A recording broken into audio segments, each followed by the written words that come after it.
بسم اللہ الرحمن الرحیم۔ وضو ہو یا نہ ہو، اولاد کی کامیابی کے لیے چلتے پھرتے یہ تسبیح پڑھو۔ جو یہ تسبیح پڑھتا ہے اتنی عزت اللہ دیتا ہے کہ ہر زبان پر ہر جگہ پر اس بندے کا چرچا ہوتا ہے۔ محترم ناظرین، یہ ایک ایسی تسبیح ہے، یہ وہ عمل ہے جو اللہ کو اتنا محبوب ہے کہ اللہ تعالیٰ فرماتا ہے وضو ہو یا نہ ہو، اولاد کی کامیابی کے لیے یہ تسبیح پڑھو۔ جو شخص یہ تسبیح چلتے پھرتے اٹھتے بیٹھتے پڑھتا ہے، اللہ تعالیٰ اسے بے شمار عزت سے نواز دیتا ہے۔ یہ تسبیح وہ عمل ہے کہ اگر اولاد پر کوئی پریشانی آتی ہے تو یہی تسبیح اس کا سہارا بن جاتی ہے۔ یہ تسبیح آسانی پیدا کرتی ہے۔ محترم عزیزو، یہ تسبیح عام نہیں ہے، یہ ان لوگوں کے لیے ہے جو سچے دل سے چاہتے ہیں کہ ان کی اولاد زندگی کے ہر میدان میں کامیابی و کامرانی حاصل کرے۔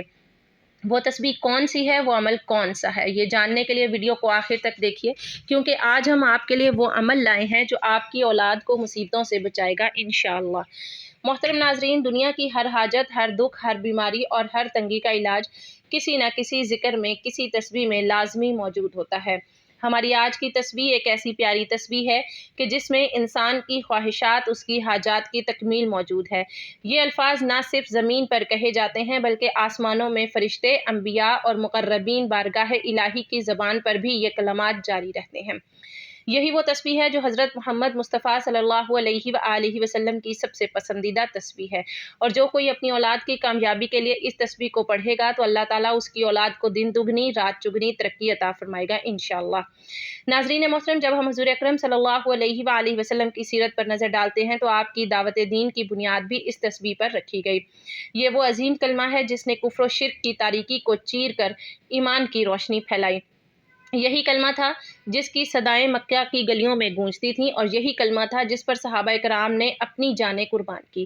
حضرت بلال رضی اللہ تعالیٰ عنہ کی اذیتیں، حضرت خباب رضی اللہ تعالیٰ عنہ کی قربانیاں، حضرت یاسر رضی اللہ تعالیٰ عنہ اور حضرت سمیہ رضی اللہ تعالیٰ عنہ کی شہادتیں سب اسی تسبیح کے سبب تھی۔ ناظرین، دنیا کے اندر جتنے بھی انقلاب آئے، جتنی بھی اصلاحی تحریکیں برپا ہوئیں، ان میں سب سے زیادہ کامیاب اور پائیدار انقلاب وہ تھا جو اللہ کے آخری نبی حضرت محمد صلی اللہ علیہ وآلہ وسلم لائے۔ یہ انقلاب محض حکومت یا معاشرتی تبدیلی کا انقلاب نہیں تھا، بلکہ یہ دلوں کا انقلاب، اخلاق کا انقلاب، عقیدے کا انقلاب اور انسانیت کو حیوانیت سے نکال کر رب کی طرف لوٹانے کا انقلاب تھا۔ آپ صلی اللہ علیہ وآلہ وسلم نے جن حالات میں دین اسلام کی دعوت کا آغاز فرمایا، وہ معاشرہ عقیدوں میں بگڑا ہوا، رسم و رواج میں الجھا ہوا، اخلاقی پستی میں گرا ہوا اور ظلم و جبر سے آلود تھا۔ ایسے ماحول میں جب ہر طرف شرک، ظلم، ناحق خون ریزی، زنا، سود اور ظلم کا بازار گرم تھا، تو اللہ تعالیٰ نے اپنے محبوب صلی اللہ علیہ وآلہ وسلم کو مبعوث فرمایا تاکہ وہ لوگوں کو اندھیروں سے نکال کر نور کی طرف لائے۔ نبی کریم صلی اللہ علیہ وآلہ وسلم کی دعوت کا پہلا اور بنیادی پیغام توحید تھا۔ آپ نے سب سے پہلے جس بات کی طرف لوگوں کو بلایا وہ یہ تھی، لا الہ الا اللہ محمد الرسول اللہ، یعنی اللہ کے سوا کوئی معبود نہیں، محمد صلی اللہ علیہ وآلہ وسلم اللہ کے رسول ہیں۔ یہ کلمہ اس پورے باطل نظام کے خلاف ایک اعلان جنگ تھا جس پر عرب معاشرہ قائم تھا، کیونکہ وہ تو بتوں کو پوجتے تھے، ان کی رسومات اور معاشرت بت پرستی پر مبنی تھی۔ توحید کا پیغام صرف ایک نظریہ نہیں تھا بلکہ وہ پورے معاشرے کو بدلنے کی تحریک تھی۔ حضور صلی اللہ علیہ وآلہ وسلم نے دین کی دعوت کے آغاز میں سب سے پہلے اپنے قریبی لوگوں کو دعوت دی۔ آپ نے حضرت خدیجہ رضی اللہ تعالیٰ عنہ، حضرت علی رضی اللہ تعالیٰ عنہ، حضرت زید بن حارثہ رضی اللہ تعالیٰ عنہ اور حضرت ابوبکر رضی اللہ تعالیٰ عنہ کو اسلام کی طرف بلایا۔ یہ سب اسلام قبول کر گئے اور یوں دعوت دین کا پہلا قافلہ تیار ہوا۔ آپ صلی اللہ علیہ وآلہ وسلم نے ابتدا 3 سال تک دین کی دعوت کو خفیہ رکھا۔ یہ وہ وقت تھا جب مکہ کے مشرکین کا ظلم و جبر عروج پر تھا اور ایک نئی دعوت کو برداشت کرنا ان کے لیے ناقابل قبول تھا۔ آپ صلی اللہ علیہ وآلہ وسلم نے لوگوں کو انفرادی طور پر بلایا اور دار ارقم کو مرکز بنایا۔ وہاں بیٹھ کر قرآن پڑھایا، ایمان کی باتیں کیں اور صحابہ کی تربیت کی۔ جب اللہ تعالیٰ کا حکم نازل ہوا، وَأَنذِرْ عَشِيرَتَكَ الْأَقْرَبِينَ، اور اپنے قریبی رشتہ داروں کو ڈراؤ، تو آپ صلی اللہ علیہ وآلہ وسلم نے صفا پہاڑی پر کھڑے ہو کر قریش کے تمام سرداروں کو بلایا اور ان سے فرمایا کہ اگر میں کہوں کہ اس پہاڑ کے پیچھے ایک لشکر ہے جو تم پر حملہ کرنے والا ہے تو کیا تم میری بات مانو گے؟ سب نے کہا، ہم نے آپ کو کبھی جھوٹ بولتے نہیں پایا۔ آپ نے فرمایا، تو میں تمہیں خبردار کرتا ہوں کہ ایک سخت دن آنے والا ہے، اور پھر اللہ کی توحید کی دعوت دی۔ قریش چونک گئے اور سب سے پہلے ابو لہب نے مخالفت کی اور کہا، تیرے لیے ہلاکت ہو، کیا اس لیے ہمیں جمع کیا تھا؟ اسی پر سورۃ تبت یدا ابی لہب نازل ہوئی۔ نبی کریم صلی اللہ علیہ وآلہ وسلم نے جب دین کی دعوت کھلم کھلا دینا شروع کر دی تو مشرکین نے مکہ آپ کے سخت مخالف ہو گئے۔ آپ اور آپ کے صحابہ رضی اللہ تعالیٰ عنہم اجمعین پر ظلم و ستم کے پہاڑ توڑے گئے، لیکن کسی نے صبر کا دامن نہیں چھوڑا۔ مشرکین نبی صلی اللہ علیہ وآلہ وسلم کو ساحر، مجنون، شاعر، کہانت کرنے والا جیسے القابات سے پکارنے لگے۔ ان کے سردار کہتے یہ کیا باتیں کرتا ہے؟ کیا معبود صرف ایک ہے؟ یہ تو تعجب کی بات ہے۔ بنی ہاشم کا 3 سالہ مقاطعہ شیب ابی طالب، جس میں کھانے پینے کی اشیاء بند کر دی گئیں، بچوں کے رونے کی آوازیں مکہ میں سنائی دیتی تھیں، یہاں تک کہ درختوں کے پتے کھا کر گزارا کیا گیا۔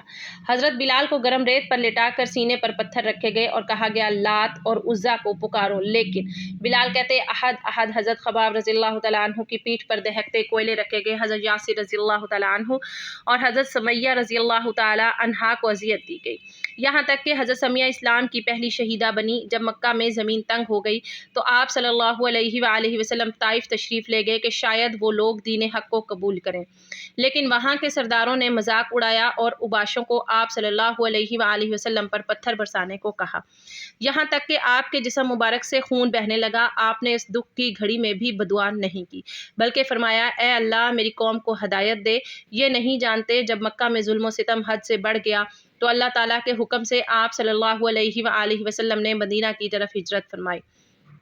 مشرکین نے قتل کا منصوبہ بنایا لیکن اللہ نے حفاظت فرمائی۔ حضرت علی رضی اللہ تعالیٰ عنہ کو اپنے بستر پر سلا کر آپ صلی اللہ علیہ وآلہ وسلم رات کے اندھیرے میں روانہ ہوئے۔ غار ثور میں حضرت ابوبکر رضی اللہ تعالیٰ عنہ کا خوف اور آپ صلی اللہ علیہ وآلہ وسلم کا اطمینان، یہ واقعہ ہمارے لیے صبر اور توکل کی عظیم مثال ہے۔ آخرکار وہ دن آ پہنچا جب نبی کریم صلی اللہ علیہ وآلہ وسلم 10,000 صحابہ کے ساتھ مکہ میں فاتح بن کر داخل ہوئے۔ یہ وہی مکہ تھا جہاں آپ پر سب سے زیادہ ظلم ہوئے تھے، لیکن آپ صلی اللہ علیہ وآلہ وسلم نے بدلہ لینے کے بجائے سب کو معاف کر دیا اور فرمایا آج تم پر کوئی گرفت نہیں، اللہ تمہیں معاف کرے۔ یہ تھا آپ صلی اللہ علیہ وآلہ وسلم کا اخلاق، اور یہی تسبیح آپ صلی اللہ علیہ وآلہ وسلم کی دعوت کی اصل روح تھی۔ اسی تسبیح کی وجہ سے آپ صلی اللہ علیہ وآلہ وسلم پر اور آپ صلی اللہ علیہ وآلہ وسلم کے اصحاب و آل پر ظلم و ستم کی انتہا کر دی گئی، لیکن نہ ہی آپ صلی اللہ علیہ وآلہ وسلم نے اس تسبیح کو چھوڑا، نہ ہی دعوت حق کو چھوڑا، اور نہ ہی آپ کے صحابہ اور اہل بیت نے اس تسبیح کو چھوڑا۔ اس تسبیح کی وجہ سے اللہ تعالیٰ نے ہر آزمائش میں ثابت قدم رکھا اور آپ کی ہر خواہش کا احترام کرتے ہوئے آپ صلی اللہ علیہ وآلہ وسلم کو اپنے مقصد حق میں کامیاب رکھا۔ نبی کریم صلی اللہ علیہ وآلہ وسلم کی دعوت کا محور صرف توحید، عبادت اور اخلاقی تربیت نہیں تھا، بلکہ اس میں صبر، استقامت، رحمت، عدل، برداشت اور اخلاص جیسی اعلیٰ صفات بھی شامل تھیں۔ آپ صلی اللہ علیہ وآلہ وسلم نے ہمیں سکھایا کہ دین کی راہ میں مشکلات آتی ہیں، دل دکھتے ہیں، راستے بند ہوتے ہیں، لیکن صبر، یقین اور اللہ سے تعلق قائم رکھو تو وہی راستے کھلتے ہیں، وہی دشمن دوست بن جاتے ہیں اور اندھیرے اجالوں میں بدل جاتے ہیں۔ ناظرین، جو والدین واقعی دل سے چاہتے ہیں کہ ان کی اولاد دنیا میں کامیاب ہو، عزت پائے، نیک ہو، بااخلاق ہو، ہر جگہ ان کا نام روشن ہو، لوگ ان کی اولاد کی مثالیں دیں اور ان کی اولاد جب کسی مجلس میں جائے تو سرائی جائے، جب کسی محفل میں بیٹھے تو سب کی توجہ ان کی طرف ہو، جب کوئی ان کے بچوں کا نام لے تو عزت سے لے، ہر امتحان میں سرخرو ہو، ہر میدان میں نمایاں ہو، دنیا کی دوڑ میں پیچھے نہ رہیں بلکہ آگے بڑھیں، رزق میں برکت ہو، تعلیم میں کامیابی ہو، کیریئر میں بلندی ہو، اور سب سے بڑھ کر وہ دین پر بھی قائم رہیں، والدین کی آنکھوں کی ٹھنڈک بنے، ان کی دعاؤں کا اثر ان کے بچوں کی زندگی میں نظر آئے، ہر پریشانی ان سے دور ہو، ہر میدان میں اللہ تعالیٰ ان کا مددگار بنے، لوگ ان کے اخلاق سے متاثر ہوں، ان کی صحبت نیک لوگوں کے ساتھ ہو، ان کا دل قرآن سے جڑا رہے، ان کا تعلق مسجد سے قائم ہو۔ والدین جب ان کی طرف دیکھیں تو دل سے شکر ادا کریں کہ اللہ رب العزت نے ایسی اولاد دی جو دنیا اور دین دونوں میں کامیاب ہے۔ یہ ہر اس ماں باپ کا خواب ہوتا ہے جو اپنی اولاد کے لیے دن رات دعائیں کرتے ہیں، جو ان کی خوشی میں اپنی خوشی سمجھتے ہیں، جو چاہتے ہیں کہ ان کے بعد ان کی اولاد ان کا نام روشن کرے اور نیکی کا ذریعہ بنے۔ تو وہ والدین، وہ تمام والدین جو دل سے چاہتے ہیں کہ ان کی اولاد کامیاب ہو، عزت والی ہو، ہر میدان میں سرخرو ہو، دنیا اور دین میں بلند مقام پائے، وہ اس تسبیح کو اپنا معمول بنا لیں کہ وہ تسبیح جس کے ذکر کرنے والے کو اللہ رب العزت ایسی عزت عطا فرماتے ہیں کہ مخلوق خود بخود اس کی قدر کرنے لگتی ہے، لوگ اس کے کردار کی گواہی دیتے ہیں، دلوں میں اللہ اس کے لیے محبت ڈال دیتے ہیں اور دنیا اس کے نام سے واقف ہونے لگتی ہے۔ یہ تسبیح اللہ کے ایسے مبارک کلمات پر مشتمل ہے کہ جو شخص اسے روزانہ پڑھتا ہے اس کے راستے کی رکاوٹیں خود بخود دور ہونے لگتی ہیں، مشکلات آسانیوں میں بدل جاتی ہیں اور جو مقصد دور نظر آ رہا ہوتا ہے وہ قریب آ جاتا ہے۔ اس تسبیح کی برکت سے انسان کا بگڑا ہوا مقدر سنورنے لگتا ہے، عزت و عظمت اس کے قدم چومنے لگتی ہے، یہاں تک کہ اگر خاک میں بھی پڑا ہو تو اللہ اسے اٹھا کر سونا بنا دیتا ہے۔ تو ناظرین، جن کا رزق رکا ہوا ہو وہ کھلنے لگتا ہے، جو دروازے بند ہوں وہ کھلنے لگتے ہیں اور دل کو ایک ایسا سکون عطا ہوتا ہے جو صرف اللہ کے ذکر سے نصیب ہوتا ہے۔ تو یہ تسبیح جو ہے کامیابی کا وہ زینہ ہے جو صرف زبان پر چند کلمات لانے سے دل و دماغ اور زندگی کو اللہ کی رحمت سے بھر دیتے ہیں۔ اگر آپ چاہتے ہیں کہ آپ کی اولاد دنیا میں کامیاب ہو، لوگوں میں ان کی عزت ہو، ہر جگہ ان کا چرچا ہو، وہ نیک بنے، آپ کے دل کا سکون بنے، آپ کی دعائیں ان کی زندگی سنوار دیں، تو روزانہ ایک بہت ہی خاص، پیاری اور عظیم تسبیح ہے، اس کو اپنی زندگی کا حصہ بنا لو۔ وضو ہو یا نہ ہو، کسی بھی وقت، کسی بھی حالت میں زبان پر اس تسبیح کو جاری رکھیں، نماز کے بعد پڑھیں، چلتے پھرتے کام کرتے ہوئے یا دن کے کسی بھی حصے میں دل سے اس ذکر کو کریں، کم از کم 100 بار، اور اگر ممکن ہو تو پانی پر دم کر کے بچوں کو پلائیں یا گھر میں چھڑک دیں، تاکہ اللہ کی رحمتیں، برکتیں اور محبت آپ کے گھر پر نازل ہوں، دل نرم ہوں، رشتے جڑیں اور اللہ کا قرب نصیب ہو۔ وہ عظیم تسبیح ہے یا ودودو، جس کا ورد انسان کو اللہ کی محبت کا مرکز بنا دیتا ہے، دلوں میں عزت اور لوگوں کے دلوں میں جگہ عطا کرتا ہے۔ اس کے ساتھ آپ یہ بھی پڑھ سکتے ہیں یا رفیعو، جو عزت و بلندی عطا فرمانے والا ہے، یہ اسم مبارک مقام اور مرتبہ بلند کرتا ہے، اور یا نافعو بھی ضرور پڑھا کریں، جو ہر نفع کا مالک ہے۔ یہ تسبیح رزق، صحت اور اولاد کی ترقی کے لیے بے حد مفید ہے۔ اور اگر آپ چاہتے ہیں کہ آپ کے بچوں کے دل علم، ہدایت اور روشنی سے بھر جائیں تو یا نورو کو بھی ورد میں شامل کریں۔ یہ دل کو روشن کرتا ہے، گھروں سے تاریکی کو دور کرتا ہے اور دل و دماغ کو روحانی روشنی عطا کرتا ہے۔ یہ تمام اسماء الحسنیٰ، یہ جو اللہ کے نام ابھی آپ کو بتائے، ان کو اکٹھا ملا کر آپ نے پڑھنا ہے۔ یہ نہایت طاقتور، مجرب اور برکتوں سے بھرپور نام ہے۔ ان کو معمول بنا لیں، روزانہ کے معمول میں شامل کر لیں، یقین رکھیں کہ اللہ وہ عطا کرے گا جو آپ کے خوابوں سے بڑھ کر ہوگا۔ تو جو بھی یہ ویڈیو دیکھ رہا ہے، اس وظیفے کو صرف خود تک محدود نہ رکھیں، بلکہ صدقہ جاریہ سمجھ کر دوسروں کے ساتھ بھی ضرور شیئر کریں تاکہ انہیں بھی فائدہ ہو اور آپ کو بھی اس کا ثواب ملتا رہے۔ تو ناظرین محترم، آپ اس تسبیح کو کسی بھی وقت پڑھ سکتے ہیں، اس میں وقت کی کوئی قید نہیں، جگہ کی کوئی قید نہیں، آپ کو جب جہاں جیسے وقت مل جائے آپ اس تسبیح کو پڑھ سکتے ہیں۔ آپ اس کو کسی نماز کے بعد پڑھنا چاہیں تو بھی پڑھ سکتے ہیں، فجر، ظہر، عصر، مغرب، عشاء، کسی بھی نماز کے بعد اس کو پڑھنا چاہیں تو یہ افضل عمل ہے۔ اگر آپ کسی نماز کے بعد نہیں پڑھ سکتے تو آپ چلتے پھرتے، اٹھتے بیٹھتے کہیں بھی اس تسبیح کو پڑھ سکتے ہیں۔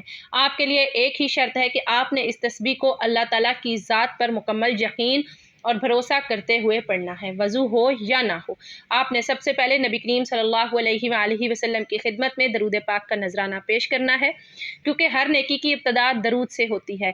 میرے ساتھ حصول ثواب کے لیے درود ابراہیمی ایک بار پڑھ لیں۔ اللہم صلی علی محمد وعلی آل محمد کما صلیت علی ابراہیم وعلی آل ابراہیم انک حمید مجید۔ اللہم بارک علی محمد وعلی آل محمد کما بارکت علی ابراہیم وعلی آل ابراہیم انک حمید مجید۔ درود پاک پڑھنے کے بعد آپ نے یہ سب سے افضل ذکر یعنی لا الہ الا اللہ، اس کی مکمل ایک تسبیح پڑھنی ہے۔ جب آپ نے 99 مرتبہ لا الہ الا اللہ پڑھ لیا تو آپ نے آخری مرتبہ پہلا کلمہ پورا پڑھنا ہے، یعنی لا الہ الا اللہ محمد رسول اللہ۔ جب آپ یہ مکمل تسبیح پڑھ لیں تو اس کے بعد آپ نے ایک تسبیح یا ودودو یا رفیعو یا نافعو یا نورو کی ایک تسبیح پڑھنی ہے۔ ان 4 ناموں کو ملا کر پڑھیں گے تو ایک شمار ہوگا۔ اسی طرح آپ نے ان 4 ناموں کو ملا کر پڑھنا ہے اور 100 دانوں کی ایک مکمل تسبیح پڑھنی ہے۔ پھر آپ نے 33 مرتبہ تیسرے کلمے کا ورد کرنا ہے، جو کہ یہ ہے سبحان اللہ والحمد للہ ولا الہ الا اللہ واللہ اکبر ولا حول ولا قوت الا باللہ العلی العظیم۔ اس عظیم کلمے کے اندر اللہ کی پاکیزگی، شکر گزاری، توحید اور کبریائی جمع ہے۔ اس کا ترجمہ ہے اللہ پاک ہے، تمام تعریف اللہ کے لیے، اللہ کے سوا کوئی معبود نہیں اور اللہ سب سے بڑا ہے۔ یہ کلمات جنت کے خزانے ہیں۔ نبی کریم صلی اللہ علیہ وآلہ وسلم نے فرمایا یہ کلمات میرے لیے دنیا و ما فیہا سے بہتر ہے۔